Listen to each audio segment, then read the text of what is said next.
Evening, people. It's BNR. It's Sunday evening. But first, I should apologize. We're 10 minutes late, so you might be already tucked up in bed. But technologies is always playing games with you. But whether you're tucked up in bed or following from your phone or out on the beach, as on YouTube, you could get followers and viewers from anywhere and everywhere, as we know, as Avi would tell you over in America. But when there is big news, it warrants big shows, and we certainly have that for you tonight. Takeover, FSG, American consortiums, sovereign funds are just a few of the words uttered amongst the Liverpool fans. So we thought we'd organise a special show to break everything down for you today. And who better than our special guest, James Pearce? For those who don't know him, where have you been? He's a man, the main source for, so when it comes to Liverpool news. He's been covering the fortunes of Liverpool for many, many years. I think it's over a decade now. And initially at the Liverpool Echo, and now he continues his good work over at the Athletic, who, if you didn't know, broke the news initially of the FSG takeover talk, and if they sort of offering their sort of if they're open to a full-on takeover, or is there going to be an initial investment. So a big welcome to our big special guest, James Pearce. And how are you, James? And thank you very much for giving up your time on a Sunday evening as well, and shedding light on our channel as all things Liverpool, and especially with the potential takeover. How are you, my friend? Yeah, I'm good, thank you. Yeah, evening, guys. No problem at all. All the better for that win on Saturday. I think we all needed that, didn't we, going into the break? Not been an easy watch at times over the last few months. Lots of ups, lots of downs along the way. But those back-to-back league wins against Tottenham and Southampton at least makes the table look a little bit rosier going into the World Cup. 100%. I nearly forgot about my other two guests as well, so that's your fault, James. But Ami, Blue Chip TV, and Saj, who's currently on mute as well. So if you saw that one out, how are you guys? And as James said, feeling a lot better after the win. I was going to say a convincing win, but even when we're convincing, we seem to be thanking Alisson all the time, guys. Yeah, especially in that second half, he made some important saves, some great saves to be fair. But yeah, it's always good to win. It was an early start for me, 7 a.m. So my day carried on as it started. So yeah, full of drinks and booze and whatnot. So it was a late one for me, and then plus the cricket as well. So. Yeah. Oh yeah, let's not talk about the cricket today. But congratulations to England, who I thought were the best side over the tournament, and credit where it's due. They were brilliant. Gene, how was the cup yesterday? Bouncing as ever? Yeah, it was good. I enjoyed myself. Like you mentioned, it's good to get a couple of wins on the bounce. That's 4 in a row now. Nice little break. Hopefully we recuperate and get ready to go again after the World Cup. So I'm happy with the players coming back. I think we'll have a decent second part of the season. Brilliant. Okay, guys, let's get down to the nitty-gritty. As we know, James has got around about 20-30 minutes, so we don't want to hold him for too long because we're really appreciative of his time. James, it's been an absolute mad week in the world of Liverpool. It's sent shockwaves, not just around Liverpool, but all over the world, such as the massive appeal of Liverpool. It's been a mad week in terms of speculation as well. You guys, I don't know when you initially got the news, but when you did, what was your sort of initial reaction then? I'd say probably first got wind of it the weekend of the Tottenham game, so a couple of days before the news actually broke. And like most things like this, you want to double and triple check things. And it was the fantastic work of my colleague David Ornstein that ultimately got the story over the line. And I think it was a bit of a mix, really. On the one hand, it was like, wow, this is big. But then I guess the more I thought about it, the more I thought, well, do you know what? I kind of see the sense. It's not a bolt from the blue, because I think we all know that FSG, saw Liverpool as a fantastic business opportunity 12 years ago, and that it was always going to be a question of when rather than if they sold the club on. It was just when was that time when they thought, do you know what? This has been a an amazing investment for us. It's time to cash in our chips and move on. And I think that was the kind of big thing for me, that, you know, the fact that, you know, for a long time they've been open to selling a minority stake in the club. But I think, you know, the fact that now, you know, what is different is they are now open to a full sale, depending on the size of the offers that come in. So, a lot of uncertainty. I'd say a real mixed reaction from supporters I've spoken to.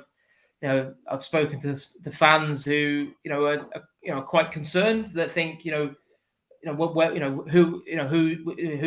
the club going to end up in the hands of? What does that mean? Because, you know, it's, you know, there is that degree of uncertainty. Other people really excited about the possibility of a big injection of cash and what that could mean for the transfer kitty and everything else. And obviously, you know, I think by and large FSG have been very good owners for Liverpool, but I can also understand the frustration along the way, that they haven't put their hand into their pocket more at times when the squad has been crying out just for that little bit more. So it's going to be intriguing to see how it all pans out.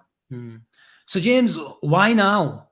You know, FSG, are they taking advantage of how much they've grown Liverpool? Is it the end of the cycle? Is it the best business opportunity for them? You know, why now? Is it just the best timing?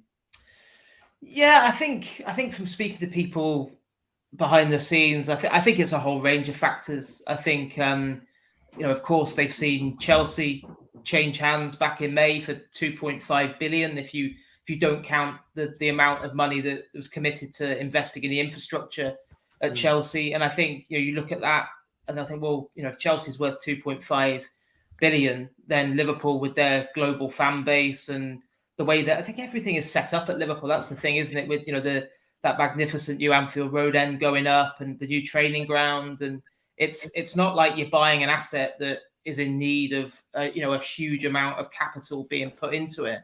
You've got one of the best managers in world football under contract till 2026 as well. So I think Chelsea, what happened with Chelsea, I think was one thing. Thinking, well, if, you know, Liverpool, you're talking about upwards of 3 billion. I've spoken to some people that think they might even be able to get 4 billion pounds. You know, so there's that in terms of, you know, when you think what they paid 300 million pounds for it, you're talking about 10 times, maybe even 12 or 13 times what they paid for it. And then I think also when you look at it, you know, John W. Henry is the principal owner. He was a big driving force behind Project Big Picture 2 years ago when he wanted to change the voting rights. He wanted more power over the decision making at the top level. He wanted a situation where Liverpool could sell their own TV rights for certain matches. Of course, he was a driving force behind the Super League. You know, he didn't want the jeopardy of having to qualify for the Champions League. He wanted the guaranteed cash from those bumper games against, you know, Real Madrid and Barcelona and teams like that. So I think, lots of reasons all combining. And I also think they've probably looked at it and realized that what that squad needs in the next probably 12, 18, 24 months, I'm not sure that you can revive that squad and rebuild it with the current business model of just spending what you generate. When you look at the numbers, I couldn't believe it when I went back over it in terms of, you know, you're talking about under FSG about 1.1 billion pounds spent on players, but, you know, I think it was 790 million pound recouped in sales. You know, I think it was an average of 27 million pound net spend a year, which, you know, just puts into context what Klopp has achieved at Liverpool. And a big part of that has been generating money from sales. And I'm looking at the current crop. I don't see Liverpool being able to really bolster their kitty from selling many fringe players. And so I think that, and then you think, well, you know, if Liverpool don't stay at the top level, you know, of course that increases the flack on them. Also, you know, the value of the club goes down. So all of those things, I think, have led to a point where they've gone, okay, you know, maybe this is the right time to go into the market and see what we can get. And that's why, you know, Goldman Sachs and Morgan Stanley have been tasked with kind of sounding out what people are prepared to pay. Just coming in on that, James, is that where you feel just like you said, that they've just reached a certain point where that business model has reached its peak? And as you say, if you look at the current team and the squad and the ages, that there isn't anyone that we could probably get value of in the excess of, like, if we're talking about Coutinho money or, you know, in that 60, 70 million. I know Mane went at 30 for like 34 million to Bayern Munich. But there isn't anyone there that you could say, you know what, there's value in that player. Maybe, like, you know, we could let him go. And now they just need sort of investment, or obviously a sale now, where they've put their hands up. And we've seen with previous owners, especially like the Randy Lerners who are at Villa, Glazers at United, and we don't want to talk too much about their ownership, but they've quickly, and these are how I feel, I don't know how you feel, but they've quickly realized that we can't take it any further. If we want to compete with Chelsea, Man City, Arsenal to some extent, United, Spurs, who spent money, and Newcastle especially now, that they can't reach that level now. So is it quite commendable now that they've openly admitted now quite quickly that, look, we do need an injection of cash now at this football club, and we're prepared, especially with the way clubs are being sold for, that it's a peak price for them to, like, sort of say, hey, we've done what we could, have brought success to the club, could have brought more, yes, with, you know, there's always flaws to every model, but, you know, now we'll trust the next custodians to come in, and we'll go off to the sunset as all, you know, invest in American sports again.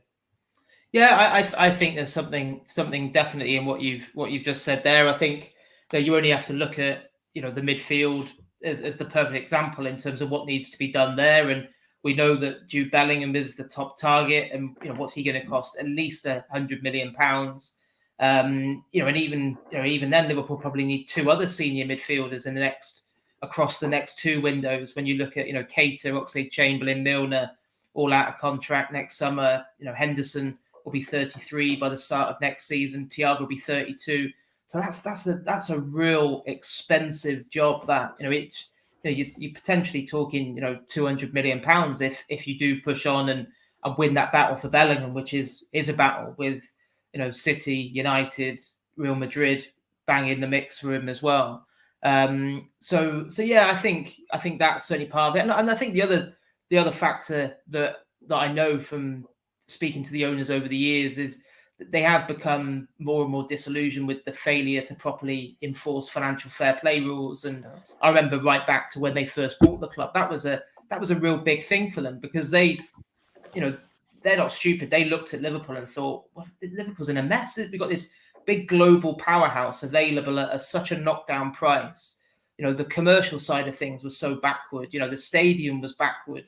You know, with the, you know, they barely played Champions League football for a number of years, and, you know, it's, you know, that, like, it was like, well, you know, if we can revive those three revenue streams, and it's going to be, and football is going to be about, you can only spend what you generate, then we can be really, really successful. And they have been successful. Of course they have, thanks to Klopp and Michael Edwards, I'd say, primarily.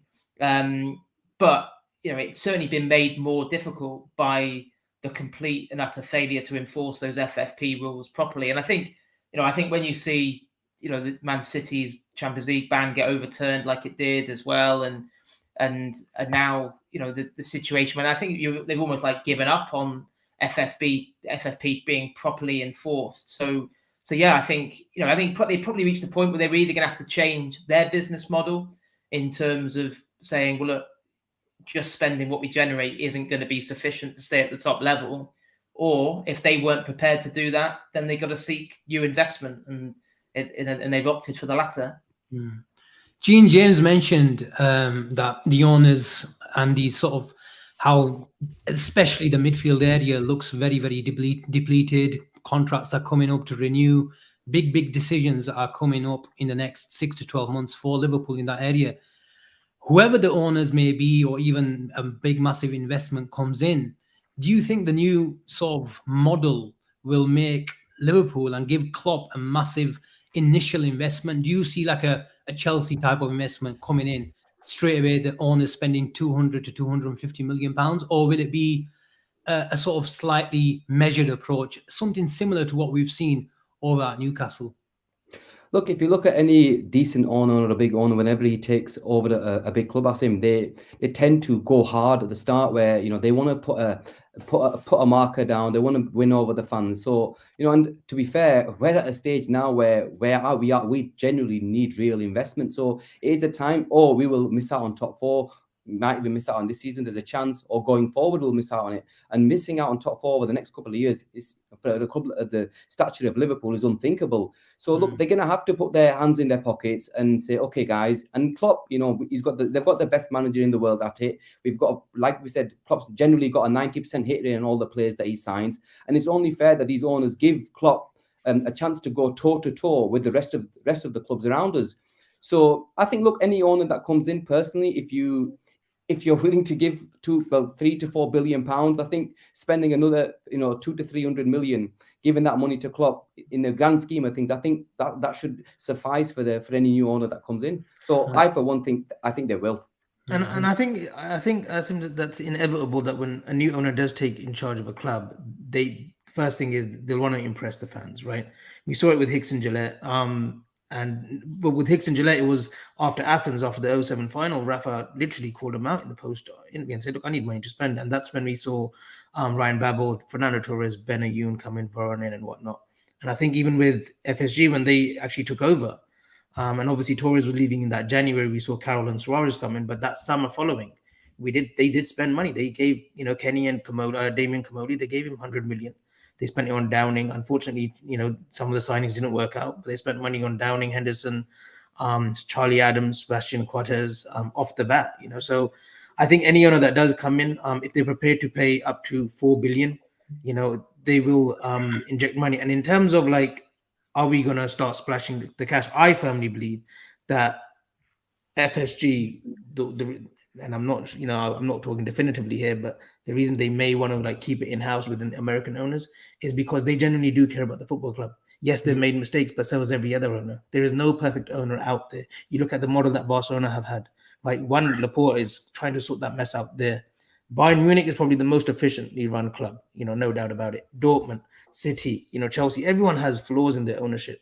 With Liverpool Football Club, I think they want to leave it to someone in-house, Americans, where they come in and the structure will be the same. I don't think we'll see the inflated wage prices like the likes of Man United pay for their youngsters, or you see Sancho being on 350, 80 a week. We will still sort of remain there, maybe a little bit frugal still. We'll still remain in terms of wages, our structure, the incentivizations, the incentives that we offer our players. I still think that will be the same. The transfer budget is what needs refining, but I still feel that we will still sort of shop smartly. I don't think we'll do it any other way. So, James, I shouldn't order my Mbappe, my Bellingham, and my Salcido then, no? Yeah, I think it's just very, very difficult to predict at the minute, because we just don't know who it is that's going to come in. We still don't know for definite that.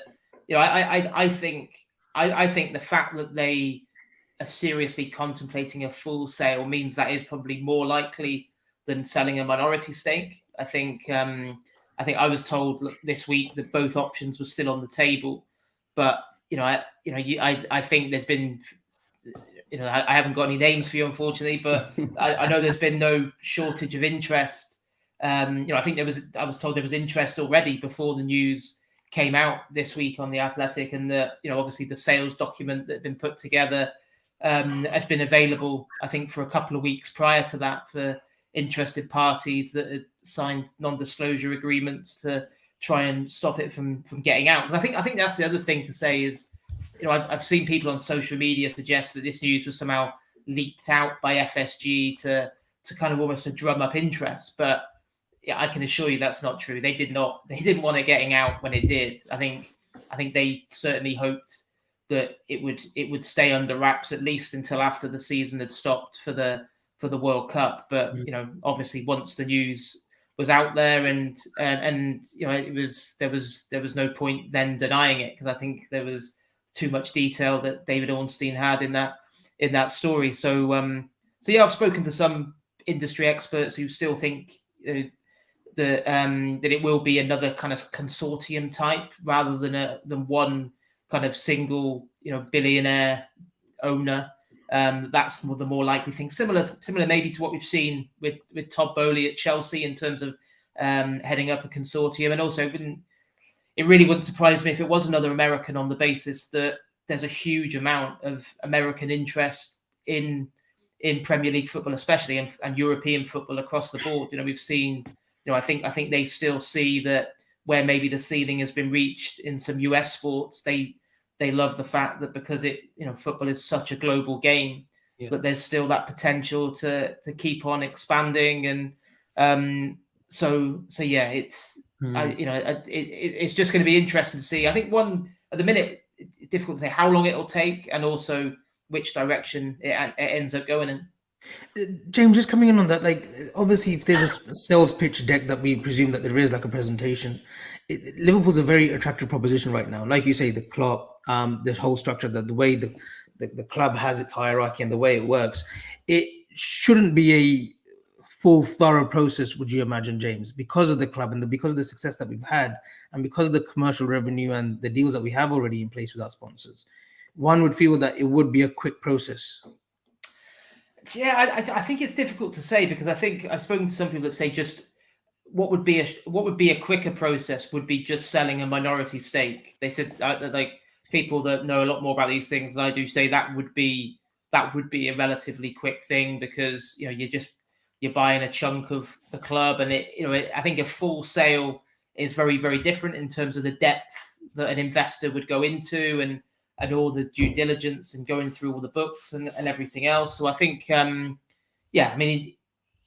if FSG got an offer this week that it was just impossible to say no to, I think you're still looking at a number of months. I think you only have to look at what did the Chelsea process take? I think 3 months, and that was when there was a case of real urgency, because that club had to be sold as quickly as possible because of the unique circumstances around that with Abramovich and his assets and everything else. So yeah, I think you're right. I don't think it'll be drawn out because there'll be a lack of interest. I think it's one of the absolute crown jewels, isn't it? As it was described to me as by one of the football finance experts this week, and they don't become available very often. First time in 12 years, and you're not just buying those revenue streams. You're not just it's not just one of the biggest teams in European football. You're buying all that history and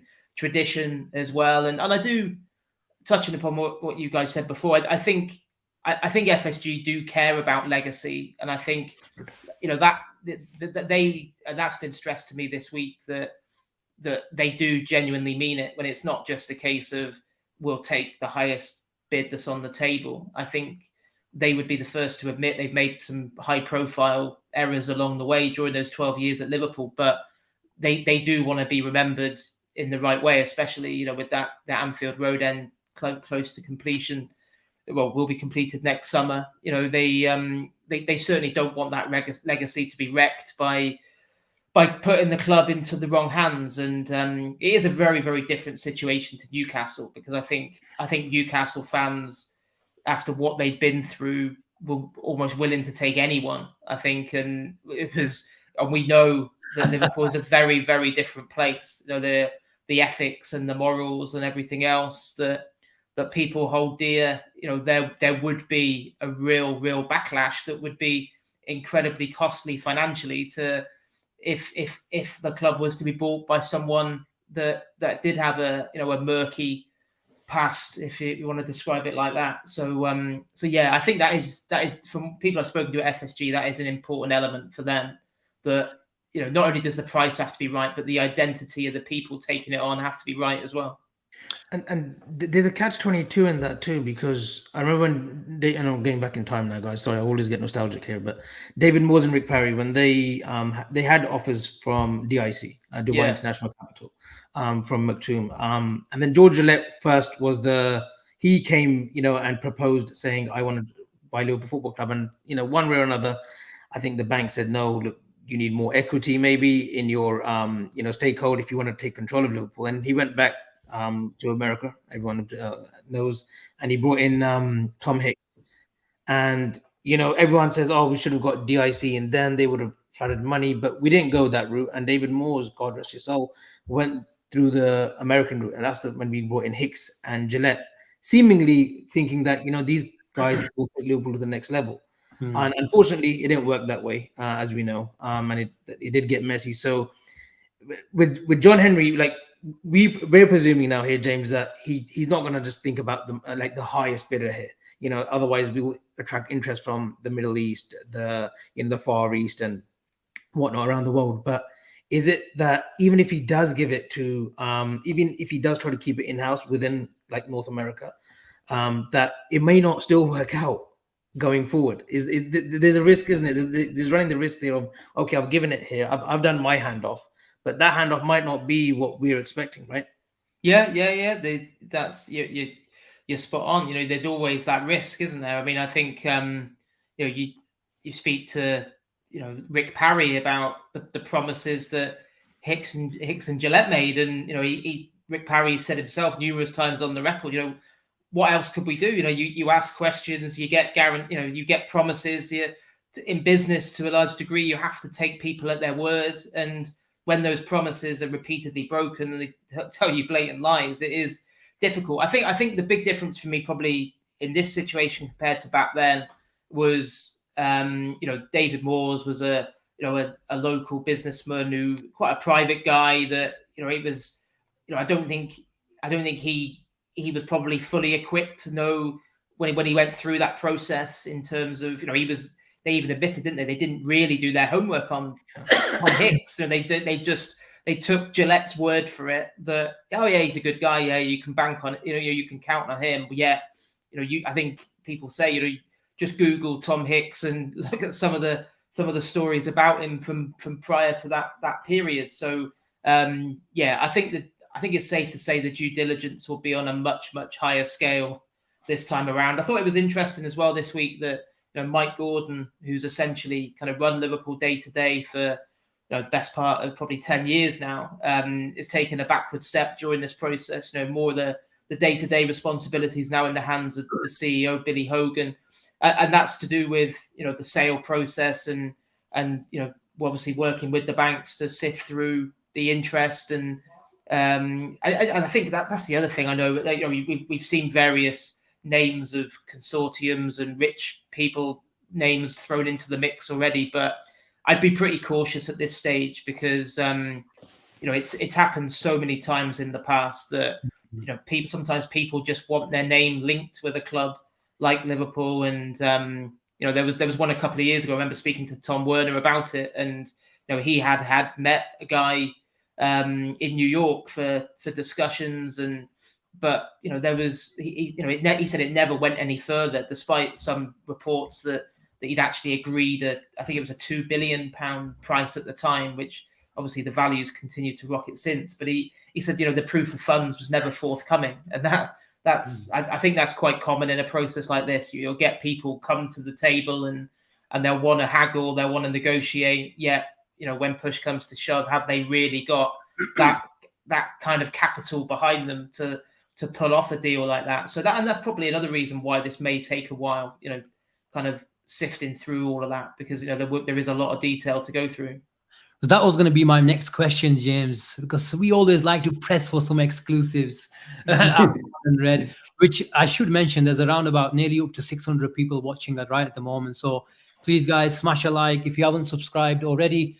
I'd normally tell you guys where the special guest where the special guest can be found, but James doesn't need any form of introduction, so they all know you, and I'm sure they all follow you already, James.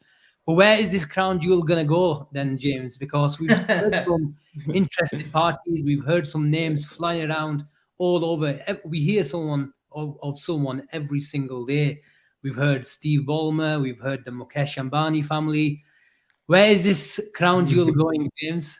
I wish I knew. If I knew, I'd have written the exclusive already. But it's unclear at the minute. I just think if I was betting on it, I would say I still think it's staying in the hands of North American owners. It's probably the most likely outcome, just because there's been such a kind of shift in that direction in recent years, and and although it is an astronomical amount of money, there are, when you look at the value of some of the NFL franchises and all the rest of it, there is enough consortiums and hedge funds and everything else in the States for a number of different groups to pull off something like this. So that I think, there's obviously been talk of rich benefactors from kind of India and the Middle East and even Scandinavia. I saw one rumor last week and the rest of it. But yeah, I still think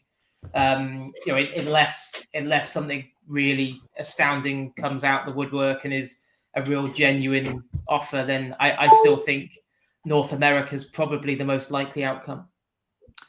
James, does anyone want to jump in, or I was just going to let James let him go because he dedicated 20 minutes.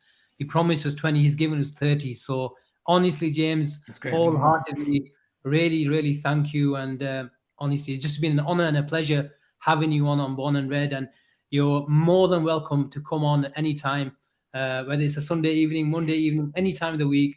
You just give us a bell, or we'll be pestering you.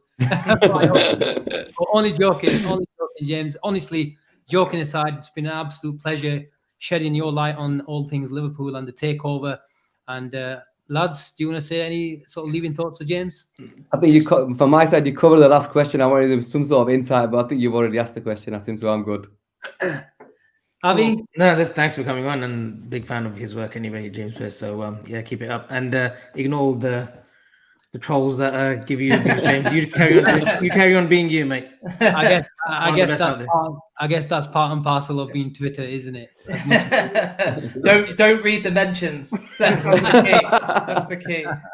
Cheers, guys. Nice chatting to you. Take care, James. Thanks very much, mate, and have a good night. Cheers. Take care. Good night. Angie, boys, what do you make of all what James Pearce was chatting? Avi, I'll let you go first. No, great. Like, spoke about the situation of what he knows, what's going on at the club, and I agree with everything else. I do want to dismiss one rumor that keep coming on everyone's timelines. Is the Reliance Group, Mukesh Ambani? They have no interest. I will repeatedly say this again and again. They have no interest in purchasing Liverpool Football Club or any other football club for that matter. Yes, they have sporting interests back home in India with the Mumbai Indians and the ISL, which they've been big planners of. It's more of his sons who have had a little grip of that, and they have no interest in purchasing a Premiership football club at the moment. And if they were, it would probably be Arsenal. So it took Avi about 30 seconds to provide us an exclusive, so I'm sure we'll clip that tomorrow and put it on their Twitter. Look, I think our own very own, and shout out to Avi because he's been saying it for weeks on weeks. I put up a WhatsApp conversation, what was it, about a week ago when the news initially broke out. And for those who don't know Avi, he's been in America for the sort of last 3-4 years, Avi? 4 years, yeah, 4 years. 4 years, and he works, in this line of work, and so he gets some sort of information from here and there, and he always credit to him. He always shares it when he gets it, and he messaged us around about a month ago. Was it, Avi? A month ago, yeah. That the club was definitely for sale, and there was a consortium. And I'll say it today because his name's already come up. Steve Ballmer he's one of the interested parties, more than an interested parties. I'll go as far as saying that he's probably seen the books and everything. He is a Microsoft. He's one of the startups at Microsoft alongside Bill Gates. He has a huge net worth. I think we're looking at 75 billion. He's 10th the owner in the world, Avi. Yeah, the owner of the LA Clippers. He's been there for a while. He invests in the team. He's brought in star players like Kawhi Leonard, Paul George. They've actually invested in a new $2 billion arena called the Intuit Dome, which is being built and should be ready by 24-25 season in the NBA. He's my personal favorite. He's my personal choice if he was to take over Liverpool. And I know there's a lot of talk of Steven Pagliuca, no relation to Gianluca Pagliuca of the goalkeeper back in Italy. He actually has always been with Fenway Sports Group. He's been one of the sort of venture capitalists in the group, so he knows of John Henry and Tom Warner. And some would say it would make sense to hand off to Steven Pagliuca, but Steven Pagliuca himself has not got, and we've mentioned this before, the capital to take over Liverpool Football Club. He's also the co-chairman of Bain Capital, and Bain Capital has assets of worth $160 billion under their management. So whether he's and I don't know any Stephen Paluca news, I'm just putting facts out there about the guy. I have not known anything about Stephen Paluca. Like I said to you, all I heard was two American consortium, two investment arms, I was told, that want to purchase Liverpool Football Club. And like I said last week, boys, I myself do believe that a deal is close to completion, and we're looking at end of November, and I'll reiterate that again. So that was my next question, Avi, because even James, who touched on it, and I think he mentioned in his article as well, that this process could take, sometimes it could take 6 months, it could take a year, it could take 2 years. You never know. But you're adamant, and you still are defiant that this deal will be completed, did you say? At the end of November? End of November, yeah. Hopefully on your birthday, Asim, on the 30th, eh? I'll reveal that now. But no, I said it before. The groundwork has already been done. I know we've been getting stories from respected journalists like Pearce, David Ornstein, and people who are credible, the Joyces. But the groundwork's already been done since August. So that's what I believe. That's late August. So Avi, do you think, just staying with you before I come to Chin, do you think that Klopp was told in August then, before he signed a new contract, or even when did he sign a new contract? Later, I think I thought it was early, wasn't it? July, sometime June, July was, yeah. July. So do you think this was sort of told and discussed with Klopp before? I think during Klopp's tenure, Asim, I think any decision that FSG in terms of investment or takeover, they would have liaised with Klopp. It's not that they keep that sort of private and just keep that to themselves. They would have obviously spoken to the hierarchy, the Mike Gordons, the Michael Edwards, Billy Hogan's, and saying, look, there is investment, there might be investment interest. I think you've got to always touch base, especially a figure like Jurgen Klopp. He's not a amateur of a manager. He's a respected coach. He's one of the best managers in world football. So they would have consulted him, and I'm sure he's been consulted as well of what's happening. We saw his statement on Friday where he mentioned something along the lines of fresh money. Yes. So I'm sure that he knows that something is close or something's happening in the background. Which sort of links to Jono's comment, Gene, that Klopp's comments were revealing, sounding like a man who knows something is coming very soon, and he's very happy about it. And I think that's spot on. He was defiant. He was talking about the investment, why we need investment, why we spent money in the past. It was actually him sort of explaining the finances of Liverpool for the last 3-4 years. So now it did. Jono's right. Klopp seemed a man that knew something. He seemed like a different person. I think he looked joyous. He looked happy, and obviously we saw how he, over the last couple of months, the way he carried himself. He didn't look like the same person when we weren't getting them results. But the last interview that he did, granted that we won a couple of games, but generally speaking, it did feel as though that he sort of had he'd already gotten some sort of news in regards to this. So. And to be fair to him, look, like you mentioned, it was the first time where he actually broke it down, saying, "Look, we sold Ali, we bought Alisson and Van Dijk with the sort of with the Coutinho money, and that this is our model sort of thing." So he looked joyous, and he looked like finally. I just want Klopp as him to get what he deserves. I want him to get the money, and I think every Liverpool fan wants exactly the same, for him to at least have a chance to go toe-to-toe with the likes of City, Chelsea, and United financially, because then we're going to see a real Klopp, a Klopp that's going to, a revitalized Klopp, and say, okay, I can get any player, well, let's say any player who I really, really want, like the Bellinghams. If he really wants Bellingham, and Bellingham wants us, we're not going to miss out on Bellingham for financial reasons. Why? Because we've got the backing now to go out there and spend money if we have to. And I think on that, it's we've had Jurgen Klopp here for 5-6 years. He does deserve. We have to capitalize on his pull. The pull that he has on players, like he can change players' minds and come join him. He did it with Virgil. The groundwork for Virgil was already done. Many months before Southampton reported us, but we still got that deal over the line in January. So Klopp, attracts stardom. He attracts star players. The Mbappes, can be lured. The Jude Bellinghams. Before under like Brendan Rodgers, we would be linked with good play, like really, really good players, but they wouldn't want to come to the club. I remember when we were linked with Mohamed Salah from Basel, but he obviously went to Chelsea. Yes, he probably was earning more, but there's players that we've missed out on under different managers. Under Klopp, we can't afford to do that because, we're talking about a dynasty here. Like, if things go well with the takeover and money is spent, and money is spent wisely on the players that, we're looking at and, whatnot, then, this might extend his tenure at Liverpool. He might say, you know what, I'm ready. I can run with this and for another 4 or 5 years beyond my existing contract. So Avi, if the deal is going to be completed by the end of November, and when I get my birthday present, who are we bringing in when it comes to the January transfer window? Then I surely we need some. Yes, we do, but I'm not going to speculate on what players that we like. Look, it's obvious that the DM position needs it needs work on. Fabinho, I feel that he just lost a bit of form. I don't think he's lost his legs and it's permanent. I think that will come. He's just played way too much football. He's done a lot of running around. Obviously there's been rumors of Moises Caicedo. I think he'd be a wonderful player. At 22, coming to Liverpool, I think he's brilliant. Everyone knows that I was a big fan of Matheus Nunes. I still am, regardless of whether he's playing for Wolves or not. I think different players for different clubs at different stages. I think that's really important in these kind of elements. And obviously, look, the big one is Jude Bellingham. And if the new owners are serious, then and that's Klopp's number one choice, then why wouldn't the new owner say, okay, you know what, let's get fans on side, let's go for Jude.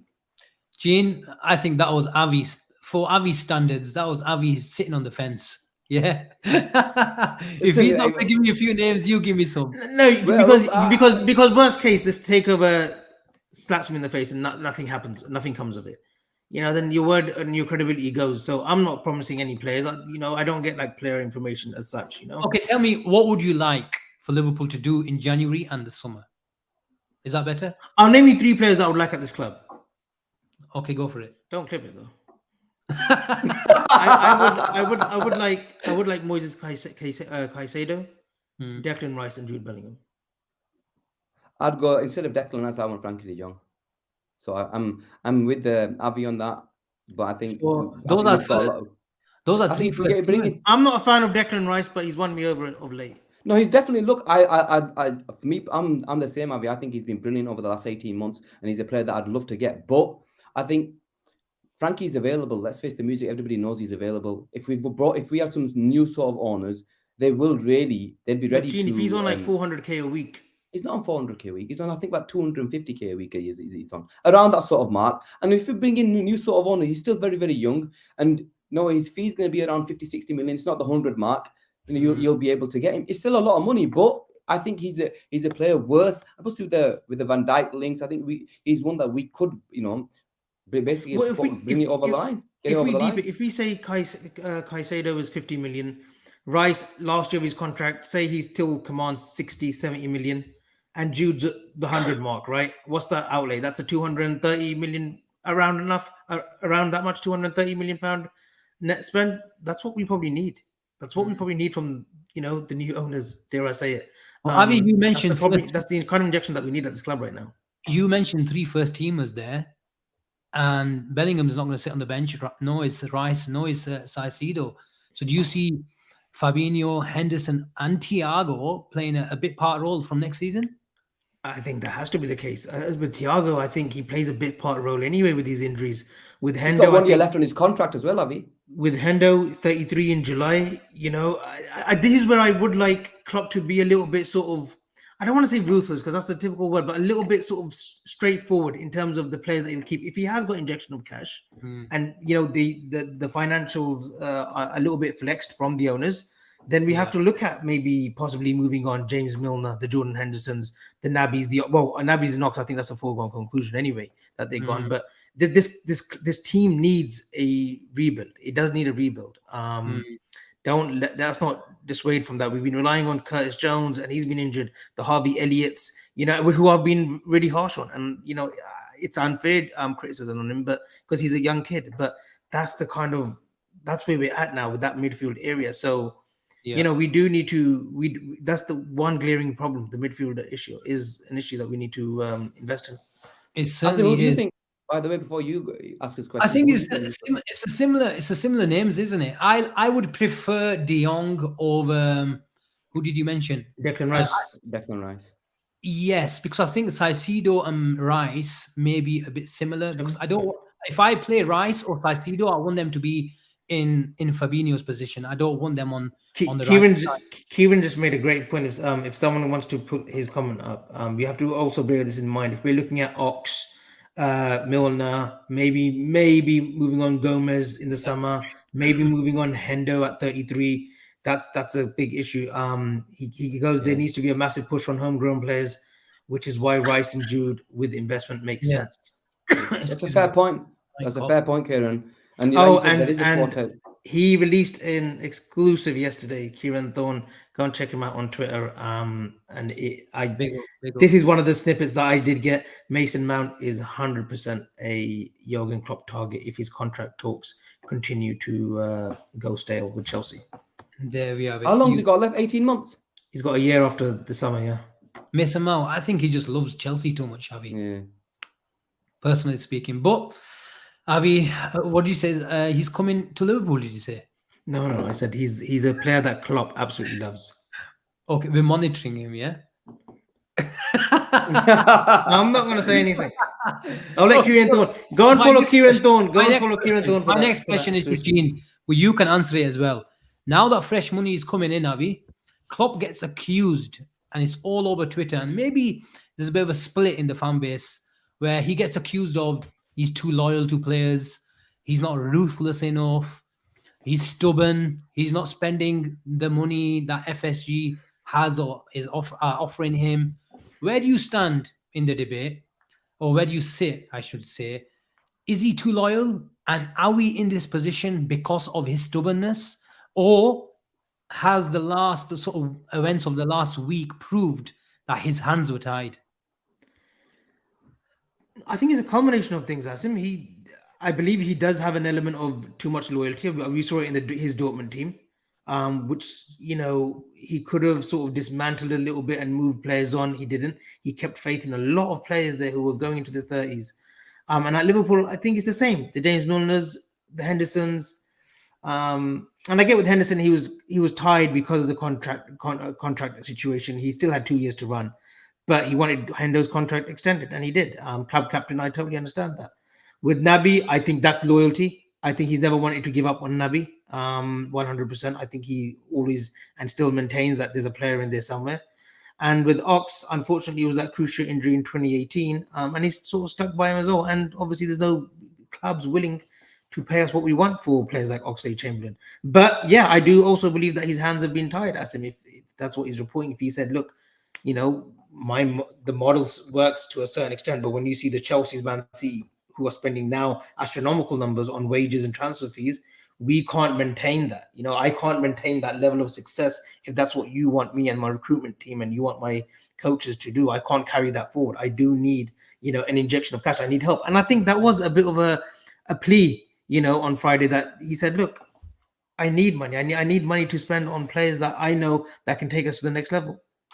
Avi, can you just put up Jono's comment they just put up? He put up Jurgen is loyal, but I think he would be more ruthless if he had the money. Look, I completely agree with Jono. Yeah. I think that's a fantastic comment, because, and this is the issue that we've got. He's had, when your hands are tied and you've got a certain set budget every year, how are you meant to go and spend on certain players that you need replacements for? Because your hands are tied. So in a way, he's had to be loyal. He's had to stay, okay, you know what? I'll probably keep him for another year. It's none of this ruthlessness like Pep shows. Pep brings in a goalkeeper, doesn't like it, he's off, he brings in a new one. Klopp's never had that luxury of being able to do anything like that. Hence why he's had to show loyalty to some of his players. So this notion where we think that, he's too loyal to his players, I'll be honest with you, I don't really buy it. But I get there's a couple of players that he probably has shown loyalty to, like the Hendos. I can accept that. And Keita to an extent, because he was one of Klopp's major signings, and he probably really wanted it to work, because he saw how good everybody saw how good he was at Leipzig. Coming over the year, we just never saw anything. The talent was there, he just couldn't stay fit. So he was probably one where I thought, he did show loyalty to. But anyone else, Klopp would be very ruthless. Look, he was ruthless with his next right-hand man to an extent. He got rid of him when they had some issues. There thingy. So I personally think if Klopp had the money, he had the full on backing financially, some of these players won't be playing for Liverpool Football Club right now. Avi, do you want to comment on that? No, I agree with that. Asim. Look, there's different facets to this. There's different arguments and discussions about Klopp's over loyalty, but is it the loyalty because he's been told that there's only a certain amount of money? Is that why Michael Edwards' hands were tied and he thought, you know what, I've done what I can for this football club. You know, I want to look at something new, totally different, away from football or within football.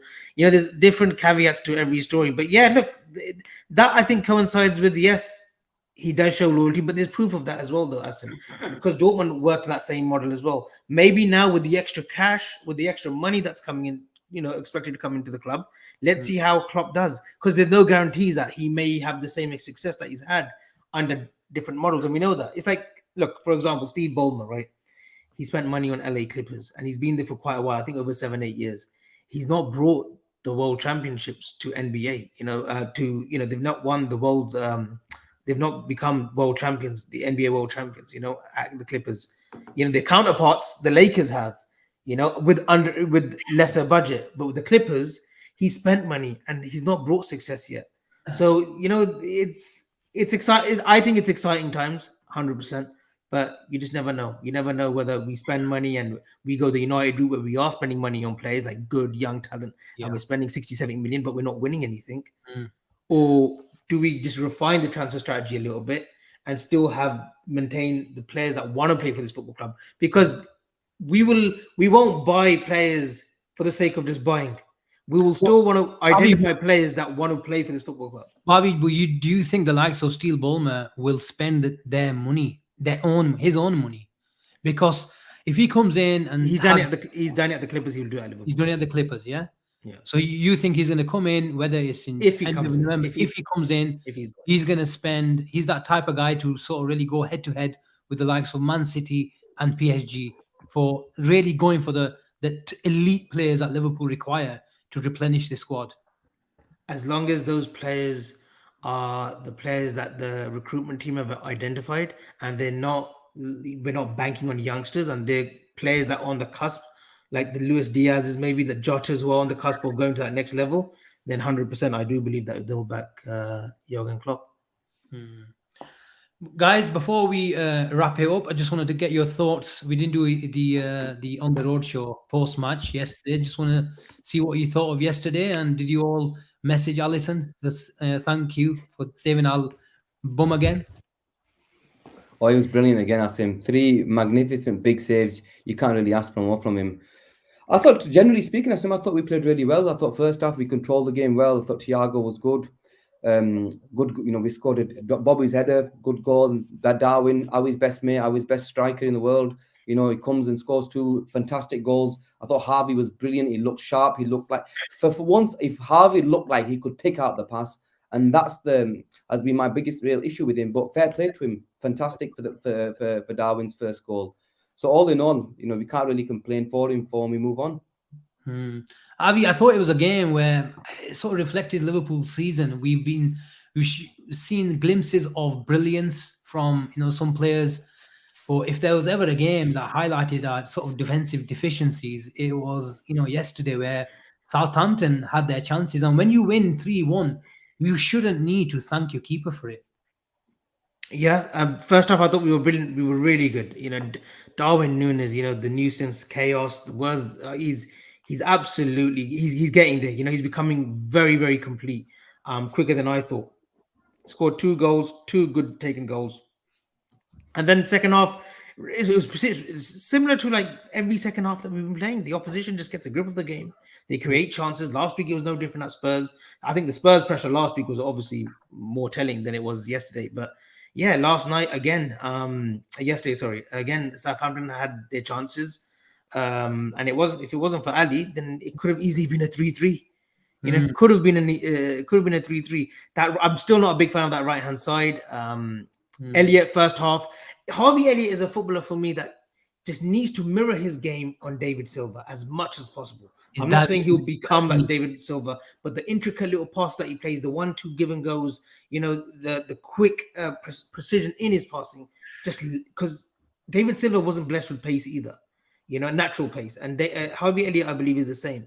So he's got a cultured left foot as well. Just watch his positioning over the years of how influential David Silva was. And if he does that, he will be on a great trajectory. But first half, and I've been harsh on the kid, I thought Harvey Elliott was brilliant. He was excellent yesterday, like Atiq Siddiqui says. Harvey Elliott was excellent yesterday. Thiago played on the right, but the second half, it felt like everyone had an eye on the World Cup. And I think that's true as well. I think we definitely will see a different Virgil. I think you will see a different Virgil once he comes back. Gene, what do you think of Harvey Elliott? Since we're sort of talking about him, we'd rather get it out of the way.